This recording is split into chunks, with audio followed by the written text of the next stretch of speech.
ဘောလုံးသမိုင်းမှာဘယ်သူမှမလုံနိုင်တဲ့စံချိန်ကိုတင်လိုက်ပြန်တဲ့ရိုနယ်ဒို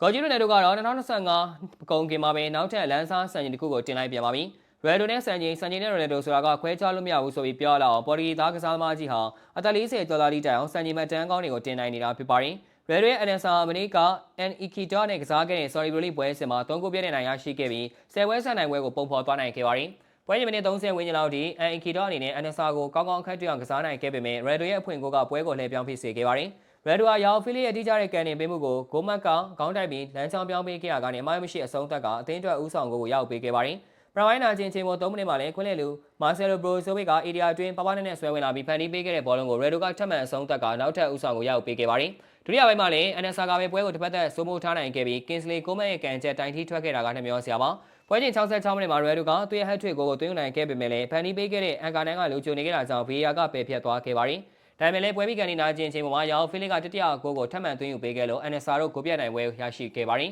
။ဒီပွဲမှာသွင်းကိုသွင်းယူပေးနိုင်ခဲ့တဲ့ရိုနယ်ဒိုဟာ2025ခုနှစ်ရဲ့တစ်နှစ်တည်းအထက်မှာဂိုးပေါင်း40အထိပြည့်မြောက်သွားခဲ့ပြီဖြစ်ပါတယ်။ဒါကြောင့်ဘော်လီဂိုကြီးဟာ14နှစ်ဆက်တိုင်းပြည့်ကလေးနှစ်တစ်နှစ်အတွင်းသွင်းကို40နဲ့အထက်သွင်းယူနိုင်တဲ့ပထမအဆုံးကစားသမားအဖြစ်